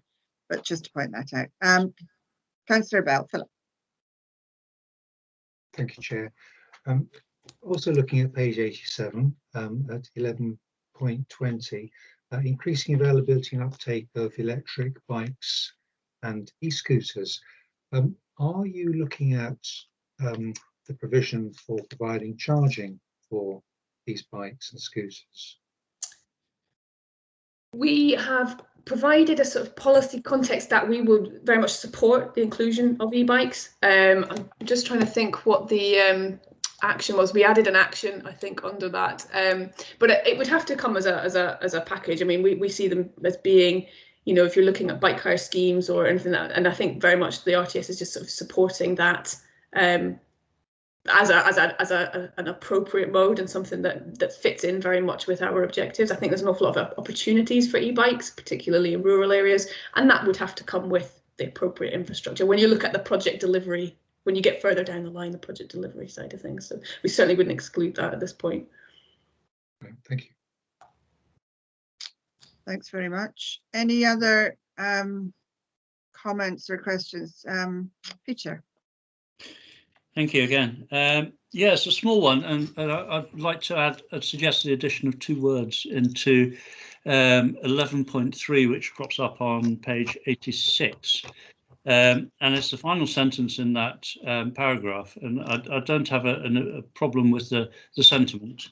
But gritting and snow clearing, I know it's topical and I've been shouted at about it for the last 2 or 3 weeks, but gritting and snow clearing of pavements and cycle routes should be seen as a priority. I think it's fair to say, certainly in Aberdeenshire, and I've no doubt in the city, it is seen as a priority. So can we say continue to be seen, just so that we can stay friends with our colleagues in roads? Yeah. That's fine, no problem. Thank you. Any other? If not, we can maybe move on to the managing demand section. Sure. So I will look at managing demand, the next three, which is managing demand, reducing emissions and behaviour change. Under managing demand, we have reworded some of the outcomes slightly, just to make them a bit clearer, just to make them read a little bit better. We have also included a reference in those outcomes to the Scottish Government's stated commitment to reduce car kilometres by 20% by 2030. I think we felt it was important to reference that within the strategy, certainly. So we've put it within the outcomes there. There's no significant additional changes really within that section. Under reducing emissions, we have, again, we've updated the outcomes to make them clearer, and also to set out, you know, clearly what how we expect to reduce emissions. Although it doesn't really change the focus of the priorities of that section. We've put in a lot of update regarding the climate change delivery plan, also the rail decarbonisation action plan, which has been published since we last since we published the draft. But there's no significant changes to the actions within that corridor. I should say as well that we've tried to thread through the importance of carbon reduction and climate change throughout the document. You know, so we've enhanced references to carbon reduction throughout. Under behaviour change, there are a few more substantial changes within this section. We've updated a lot in terms of the changes that we've had in behaviour as a result of COVID, and that's maybe somewhere that we can go back and have a look at the way we've worded it in response to the previous comment. So we've included a greater focus on need to reduce the need to travel. There's also a greater focus in this chapter on the role of digital connectivity. This still sits within the new technology chapter, but we've brought that up as this is the comment. The comment that we received in consultation was that it's not so much a future technology; it's very much the here and now. So we're trying to recognise that it's already having big impacts at the moment. We've included a new section on shared transport, so that includes car share, lift share, and sort of general sharing transport. I think there's a third one in there that I can't quite remember, but that was picked up in consultation that it's maybe merited a bit more prominence within the strategy. So we've included a section within behaviour change there.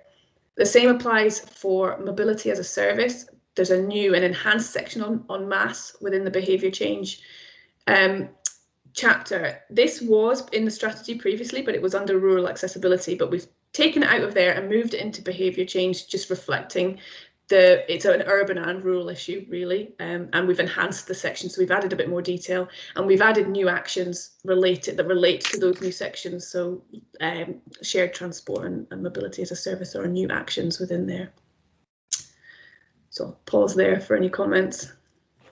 Okay, so any comments or queries on those three policy headings: managing demand, reducing emissions, encouraging behaviour change?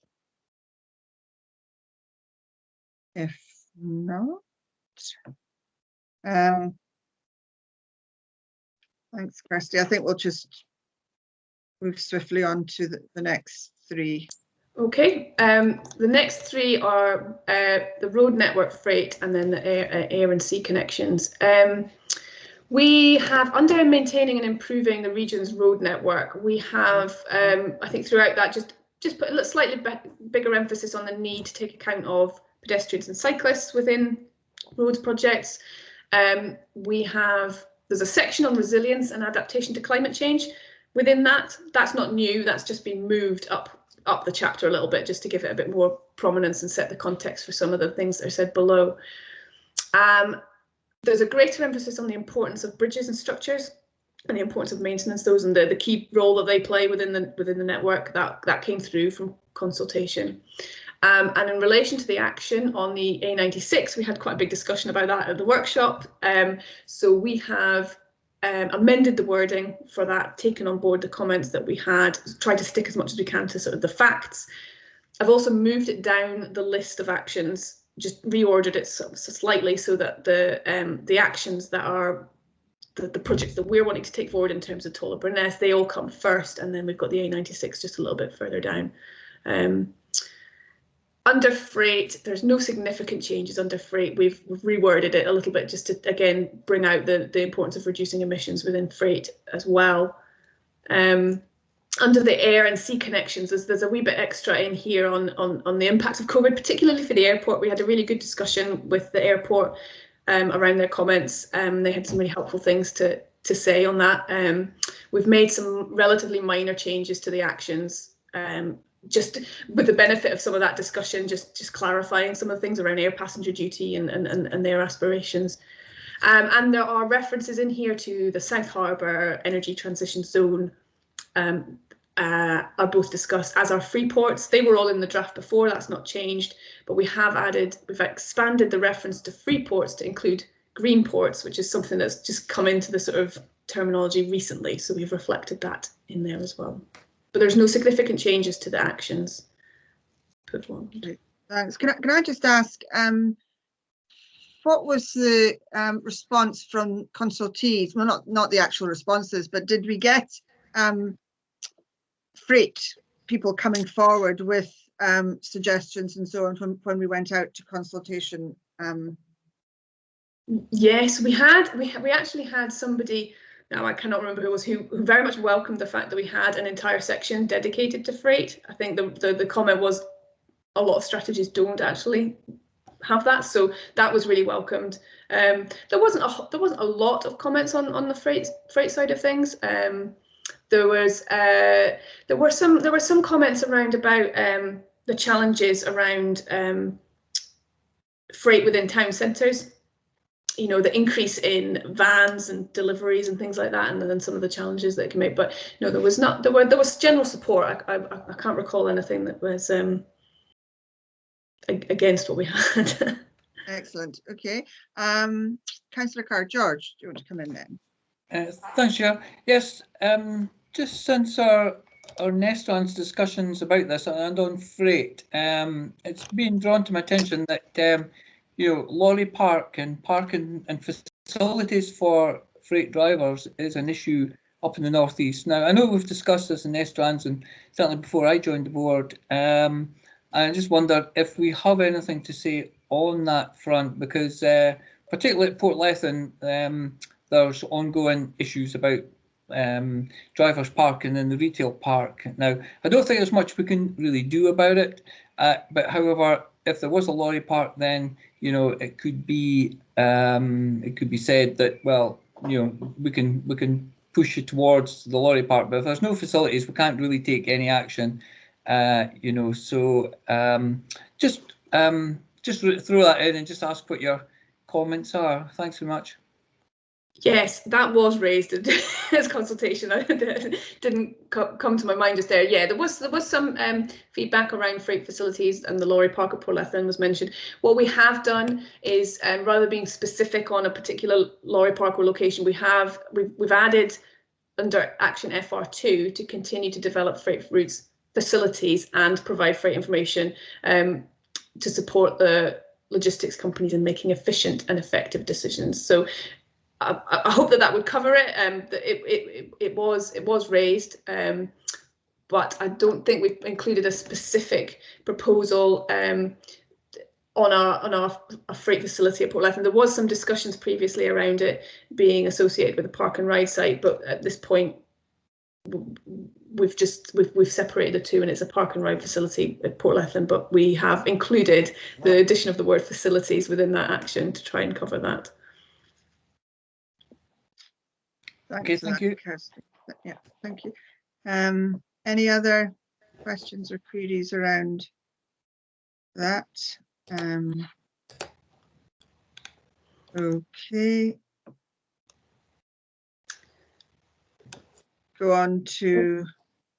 Let's go on to the next section then. Okay, so I've grouped together the safety and all the sort of accessibility topics here. Under safety, there is we've rephrased some of the outcomes to refer to collisions rather than accidents. You know, that was pointed out, and we're happy to make that change. We've included some additional reference to sort of the importance of segregated provision for active travel users in terms of safety. And we've added in a new action around engagement to raise awareness, educate and promote messages of road safety. That was something that was pointed out through consultation that probably wasn't covered so well before. Under accessibility in rural areas, we've made some quite reasonably substantial changes in terms of the impact of COVID again, and particularly uncertainties that it presents for rural areas going forward. And as I mentioned before, the section on mobility as a service has been moved up into the behaviour change chapter. Under improving access to health, we've added a new outcome here, or suggested a new outcome, which is reflecting the importance of access to the natural environment to support mental and physical health and well-being. We've updated the text to terminology to reflect a health and social care rather than just health. And we've added a new action in relation to that outcome to work, looking at working to develop active travel routes which link communities to green networks and open spaces as part of a high quality active travel network. So trying to just reflect the importance of active travel as part of health and well-being. Under affordability of transport, we have updated some of the text around just emphasising the differences that sometimes in terms of the perceived costs of public transport, and some additional information in terms of the ticket options that are available. We have added in a new section on active travel here. I think, although we've got a specific active travel section, we've threaded through some of the issues under some of the other chapters as well. Just recognising the importance of active travel in reducing barriers of affordability for some, and we've added in some of the challenges around that. And again, we've added in some new actions in relation to both of those points. So there's a new action AF8, which focuses on active travel connections to communities that are currently experiencing higher levels of inequalities. So the idea being that sort of links in with some of the local outcome improvement plans, the priority areas identified there, and just emphasising the role that cycling and walking can play in linking some of those communities. And there's no significant changes really under the access to the transport network for all. We did receive some comments, so there's a few minor changes for clarity, but so I'll stop there for any comments. Okay, so safety, accessibility, health, future. Yeah, sorry, I'm going to do it again. It's page 148, I think, and it is, the paragraph number is 11182, and this refers to the clean sheet review that Aberdeenshire Council's doing. And the additional bit, this review will also need to take into consideration and so on. It is taking into consideration. I chair the working group on that, so it is something that we are looking at. It's very much part of our thinking. So if that could just be slightly tweaked to say that, to acknowledge the fact that we are looking at that, because it will have a huge impact, there's no question. Thanks. No problem. Thanks for that. No other hands up. Kirsty, you're on the final lap. Final checkered flag is. Okay, so don't tempt it. The final headings really were planning places for people and the impact. Capitalising on new technologies. I've added in a reasonable amount of text under planning and designing places for people around about the impacts of COVID, again, referencing the spaces for people measures and the opportunities and the challenges that have been presented for that, and just in the way we travel. Wanted to also recognise the importance and the challenges for the city and town centres in terms of attracting people back in. And we've added a new action under there about communicating that overarching ambition for our places, to sort of try and build an understanding and support for the wider package of proposal. And I think that ties in with the whole rest of the strategy in terms of all of the other things we're talking about in terms of managing demand and rapid transit and active travel, and to try and kind of promote that message about creating the places that we want to see. Under future impact of new technologies, we've made a few changes here. Again, reflecting on some of the changes we've seen in the last year and the importance of digital technology. There was already quite a substantial section in there about plans for digital technology going forward, which the two councils already have in place. We've added in some additional context around hydrogen fuel technology, referencing the obviously all the work that's going on in Aberdeen, the H2 Aberdeen project. And we have added in just a little bit around connected and autonomous vehicles and the opportunities that they might have for rural areas in particular. We've also added in a little bit around about the potential for drones and other robotic technology, particularly around about delivery of goods, and also added in a reference to the current trials that are being done at Aberdeen, the Aberdeen Airport are part of, in terms of trialling drone technology for health, delivering blood and things like that. So just wanted to, that's obviously something that's really new, so we wanted to just include that. So those are the main changes. I don't think there's no, there's a new action under planning, but the technology section doesn't have any new actions within there. Any questions or comments on the final couple of policy headings? If not, maybe just polish it off with a look at chapters 12 and 13. Yeah, we've got a chapter on managing the risk of future uncertainty, which links very much to the COVID chapter that we've got further up. And actually, that did contain some of that context, but we took that out of this one and moved it much further up. So there's been a slight change there, and we've also added in something that was picked up through consultation. Just one of the biggest uncertainties is the challenges around funding. So we've just emphasised that point a little bit more. And the final chapters really are. We've got one on monitoring and evaluation, and that just reflects the changes to the pillars and the priorities that are further up within the document. And I think that's it. It is.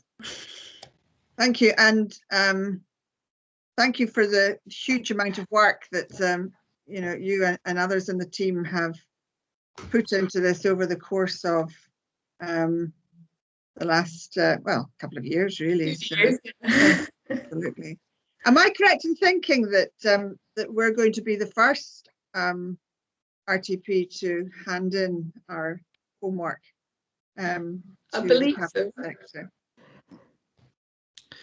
Yeah, one or two of the others have started work on a refreshed regional transport strategy, but I don't think any are quite at the stage of submitting it this side of the election. So we have been in touch with TACTRAN, who are just kicking theirs off. It's particularly relevant because there are cross-boundary issues between Aberdeenshire and Angus in particular. So yeah, we will be meeting with them soon, but they're very much at an issues stage, which I think we were probably at 18 months or more ago. Yeah, and there comes a point in time where you just have to stop adding, because it is an area where things are developing and moving quite a lot. It'll be interesting to see what future Nestrans boards make of the strategy, given that it was developed through a really difficult period of certainly my lifetime, but a lot of that has to yet to play out, I think. So thanks for that. Do you want to go through the STA, the Strategic Transport Appraisal papers? Is there anything you want to add that was in parallel to the RTS? It was in parallel. There's nothing in particular I was planning to add other than what was in the report, unless Paul wants to add anything in at this point. No, I think the changes actually on the STA, that the fundamentals of the STA have been relatively minor, and just changing a couple of emphases here and there. But the main nuts and bolts of that hasn't significantly changed since the consultation draft, at least in terms of the key elements that are the most fundamental. Thanks, Paul. Okay, members, so if we can go back to page 52 and have a look at the recommendations that are in front of us around our regional transport strategy. We've got 6 there: approve the amended text, instruct officers to finalise the production and get it into a final format, including plans and maps. Thirdly, to authorise myself and the 2 vice chairs to approve a final version, taking into account the comments and amendments that have been sought by the board today. And fourthly, instruct officers to submit the final strategy to the Cabinet Secretary as soon as possible or practicable. Note the finalisation of the STA report and then share both of these with the team that's progressing SPTR2. Are we agreed on those recommendations? I'm seeing a couple of nodding heads, so that's positive. Thank you. I want to check if we could record your thanks to Kirsty and the team in the minute. I think if that could be, if we could agree to do that, I think that'd be very appropriate. I think that would be really would be, if you could add that in, Mark, as a recommendation at point 7. I think that would be absolutely the right thing to do. Thank you for that. Thanks very much. Yeah. Okay, if we could then go back to our agenda. I'm looking at the time. I think we're still okay, and I wouldn't suggest that we break yet. I'm still okay. I hope everybody else is. Bus Partnership Fund. If you could take us through this item. Thank you, Chair. This one links a little bit, if not a lot, into what we've just discussed. One of the key flagship proposals within the regional transport strategy is for a rapid transit system. And obviously we've heard today from Clive at Belfast about the role that such a scheme can play. One of the things which has happened since we started talking about rapid transit is the fact that Transport Scotland have announced a fund of £500 million to develop bus prioritisation within urban areas. So we very much saw the opportunity to bid for funding for the rapid transit scheme, but also for complementary bus improvements within the city and around the city. And so we've been working through the Bus Alliance to bring forward a proposal. The way it's set up is it has to be done through partnerships, which we now have established in the North East Bus Alliance, but that a single local authority has to be the lead partner. So since most of the proposals would be in Aberdeen, Aberdeen City Council have taken the lead in this project, and any funding would be given to the City Council to lead on that. So a report was taken to the City Growth and Resources Committee last Wednesday, and I might call in Gail Beattie, if I may, to give an update on that report and the committee decision. Gail. Thank you, Chair. Yes, as Rab said, that was one of a number of transport reports that were at City Growth and Resources last Wednesday, and I'm very pleased to say that it was unanimously agreed, and with an amendment just to reflect the importance of the measures within the city centre and their sort of pivotal role in terms of delivering bus priority. That was then communicated to the Bus Alliance on the Thursday morning. Our meeting on Wednesday didn't finish until 10 p.m, so I felt nobody would be reading their emails at after 10, so did that on Thursday morning, and the executive group met on Monday, and it was well received. Thanks for that update. Anything to add to the paper, Rab, or just to maybe take questions? Peter. Yeah, thanks. I just wanted to pick up on that very excellent presentation we had at the start of the meeting. As you said at the time, Chair, it's a pity we couldn't get over to Belfast to have a look at it in situ, having had that strong recommendation from Rab, who has indeed done that. I think it was extremely interesting, and I think there's tremendous potential particularly for the city, although it's hardly for me to say in some context, but from the Nestrans point of view, I think. And I think that the huge strength of it is, from the presentation, the sort of accumulated benefits that accrue. So it's not just providing better transport, it's providing a better streetscape, it's addressing a whole range of other issues. And I was really very taken with that. And I remember when we were talking about it, crikey, it must have been about 2 years ago almost, we were talking about going to Belfast to have a look at it, first of all. It's what with COVID and all, things have been delayed. But I remember making the point then, and it's probably worth making it again, that the huge advantage is that it's not a bus. And there is getting that modal shift onto buses is a challenge because they're buses. Getting a modal shift on something that's new and it's got that, what was the expression, shine factor or glitter factor, I think it is something that you can't underestimate. And clearly that's happened in Belfast. I mean, there is a bit of a social thing about buses and so on. It's completely unjustified, but we have to recognise it exists. So moving into something like the glider, which is a completely different approach and a completely different vehicle, I think is really exciting. So I'd be really keen to see that explored between Nestrans and City, particularly. I mean, I'm sure Aberdeenshire will have a part in that conversation as well. I always thought it was a good idea. Having heard the presentation today, I'm even more convinced it's a good idea. Thanks. Thanks very much, Peter. Councillor Bell, Philip? Thank you, Chair. I'd like to endorse what Councillor Argyle said there. I mean, certainly, rapid transport system has got a nicer feel than a bus. But can I please give you a cautionary tale?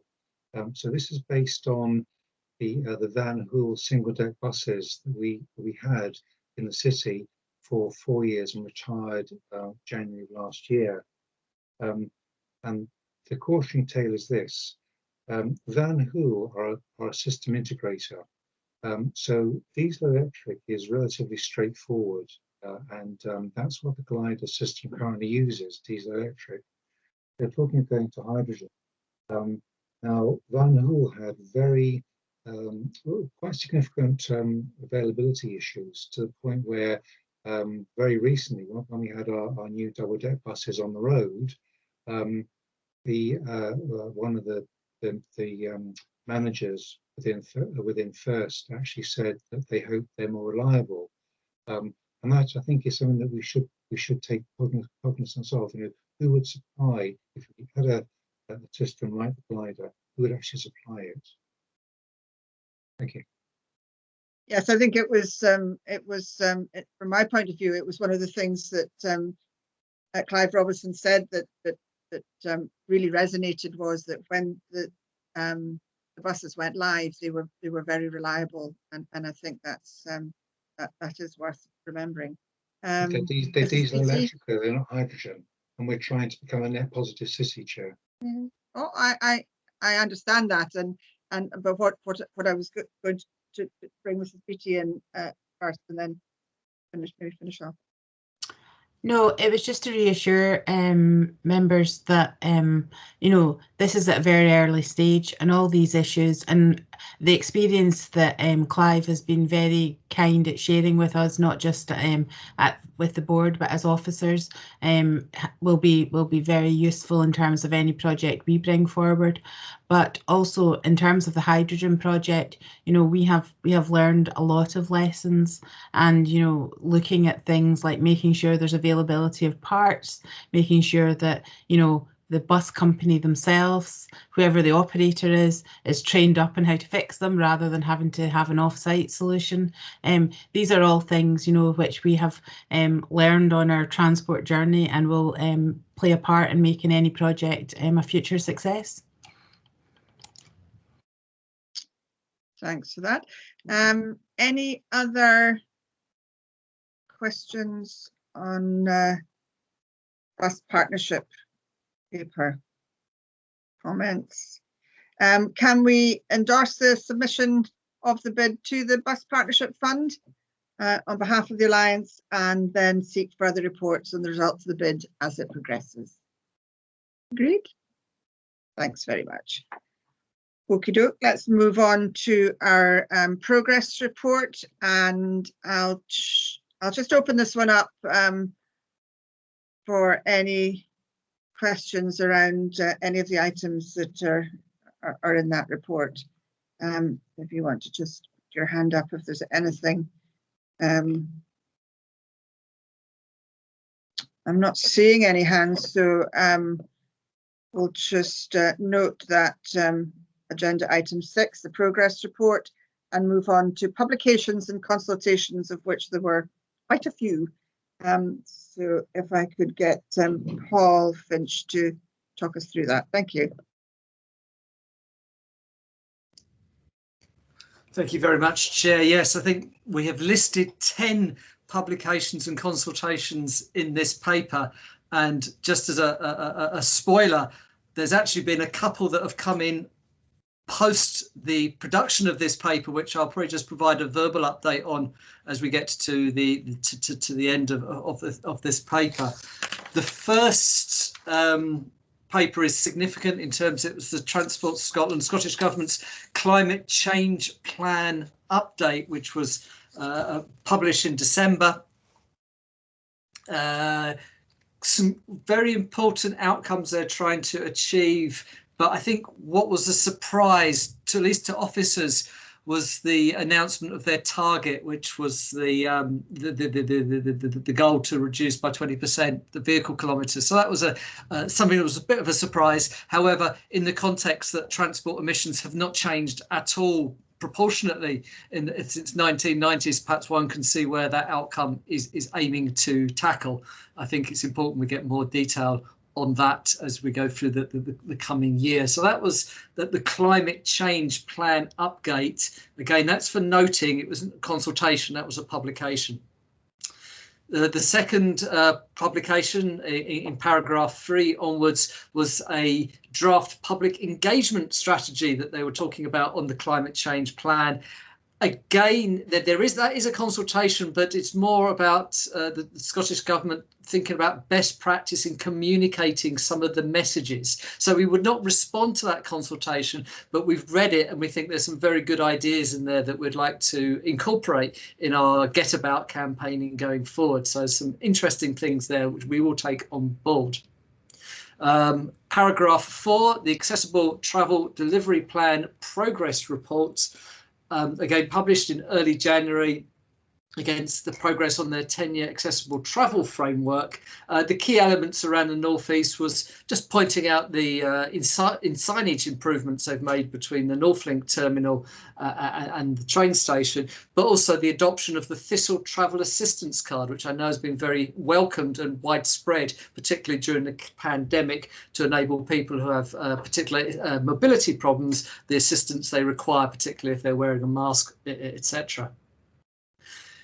Paragraph 5 is significant in terms of the National Transport Strategy Delivery Plan. The National Transport Strategy was published around about a year ago. They said at the time that they would follow that up, which was quite a high-level policy strategy-driven document. And I know all the consultations at the time said we need more detail. When are you going to put the flesh on the bones? To a certain extent, this document provides the flesh on that bones and is actually taking for each of the key headings some key actions that the Transport Scotland and their partners are aiming to deliver in the next year up to March 2022. The document is detailed. There's an awful lot of different commitments within it, within the paper. I've perhaps pulled out a couple of the ones that are most relevant to us. I think the comforting thing is when you look at those, the majority of them are thoroughly in line with what we're proposing in the regional transport strategy. There doesn't appear to be many outliers at all, and there's an awful lot of overlap in terms of the key issues that they're interested in and the key issues we have regionally around that. So again, we take some degree of comfort very much from there. Again, that is for noting. Paragraph 6, the consultation on rail franchising policy statement. Again, this came out just before Christmas. It was the requirement that Transport Scotland have to develop a franchising statement and to consult upon it. However, just at this time, there's a lot of uncertainty around about rail franchising. This comes from the impact of the pandemic and the emergency arrangements they've put in place, which has, again, had to halt their franchising process. The outcome of a UK strategy, UK DfT white paper called the Williams Review, which is looking on the UK-wide, looking at the franchising aspect as well. So amidst all this uncertainty, this policy statement is probably more of a holding statement saying these are the options that we have available to us in the meantime, and we will await some of these particularly the legislation of the Williams Review coming through.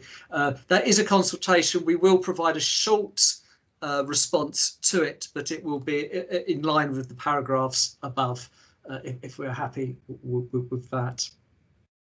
Aberdeen City Council are consulting on taxi licensing, and I think we would like to put a response back to that, and the response emphasises not necessarily alternative fuels, but very much low emission and ultra low emission going forward. So there's actually more specific alternative fuels. I could be cynical and say it could be a steam engine. So let's see if we can actually go in there in the line with the low emission zone and take that one forward.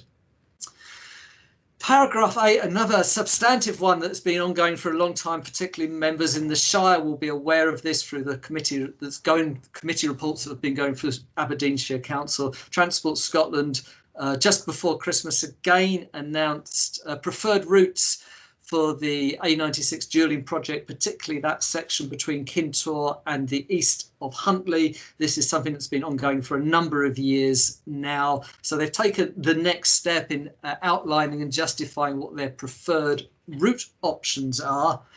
Again, that will be going through a technical process. I guess from a Nestrans perspective, we continue to have an interest in non-motorised users. We continue to have an interest in the integration with the public transport network. We continue to have an interest on their approach to the standard of the route between Aberdeen and Kintore, which has at-grade separated junctions and also carries the highest number of volume. But to date, they have been silent on that. The other aspect I think requires to be raised is how do they reconcile or at least mitigate some of the aspects in relation to the carbon agenda in terms of, on one hand, Transport Scotland trying to reduce vehicle kilometres by 20%, and yet the proposals that we have before us, I think that needs to be reconciled, and we should perhaps point that out to them in there, notwithstanding the benefits that the route will give to the strategic development corridor and potentially in and around Inverurie. Number 9, sorry, I keep on going, that the Scottish Government have produced a hydrogen policy statement, and that pretty much aligns with what we've got in the regional transport strategy. And again, that is for noting. Just before Christmas and just over Christmas, we had to provide a submission to the UK government in their connectivity consultation review, and we worked that up in consultation with the officers at Aberdeenshire and Aberdeen City. The final consultation response is provided in Appendix 1 for information, very much looking at those key links which would assist the region's economic future. We've pulled into account the long distance, the air, the rail, and the road links, but we've also pulled into the consideration the importance of linking together effectively that corridor linking Peterhead, Port, Fraserburgh Port and Aberdeen Harbour, particularly as we're looking towards what were called free ports, now called green ports, the whole energy transition piece. So yeah, looking at that, and that's something we pulled out quite strongly in that response. Possibly that was just before the Brexit situation. So again, there's another element there that could have been added in, but again, that is part of that in there. Number 11 is there was a consultation from the Law Society on automated vehicles. Again, interesting, but probably one to note, we would probably not consult on that.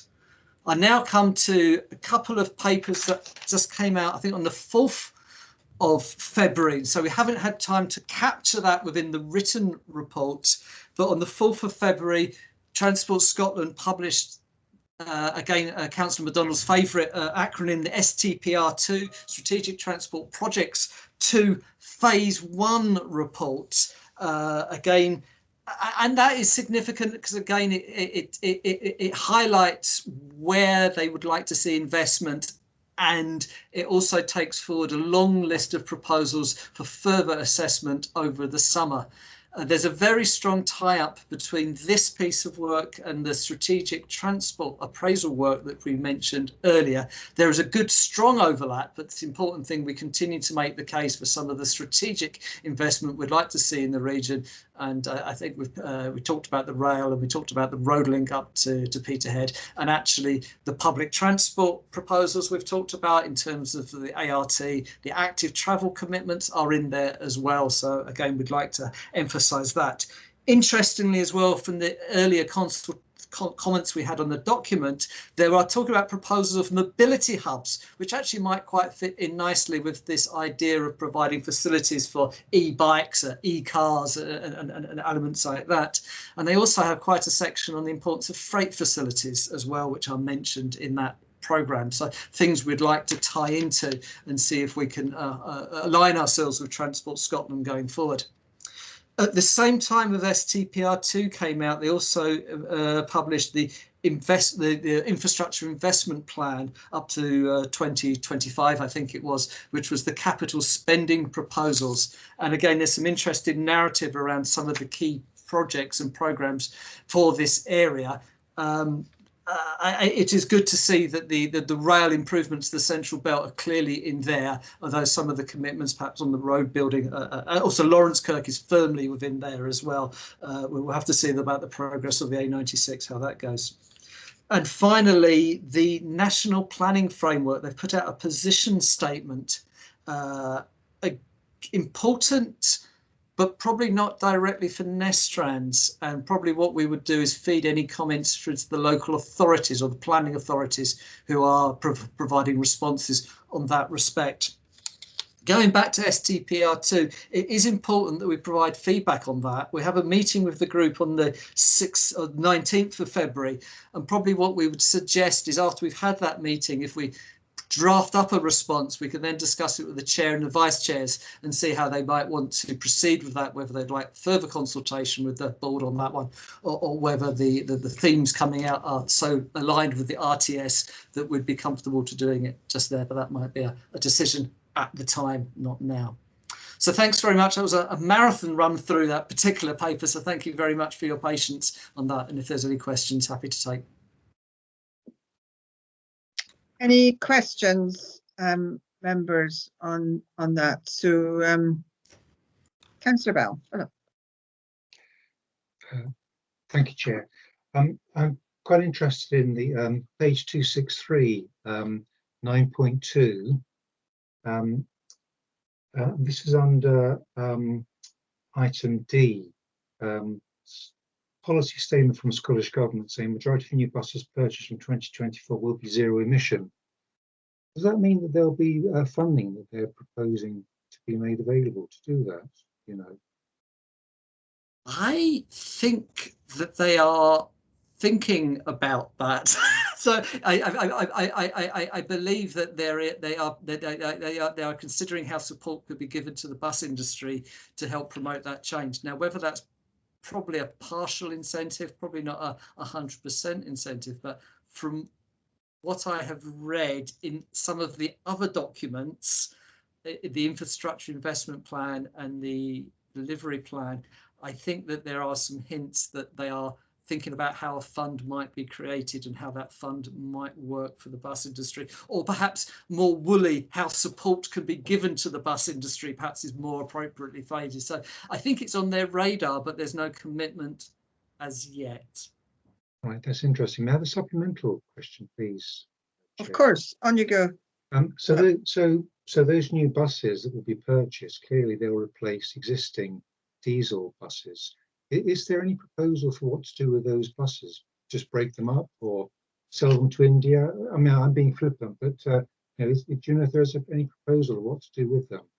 That's a level of detail that goes beyond my knowledge on this particular aspect. I'm However, curious. If we are talking about global climate emissions, it is important to think about how those vehicles might cascade through the supply chain. And indeed, there has been speculation previously that it's all very well us selling off our bangers to other countries, but possibly the cascade might be our old bangers might be seen as a significant improvement on other, perhaps I don't say pejoratively, other countries' fleet. I'm not entirely sure. So there might still be a movement of the buses, but perhaps then again we're left-hand drive, so perhaps that doesn't work so well as well. So it is a level of detail beyond which I can provide an authoritative answer, Councillor Bell. I think we'll leave it at that.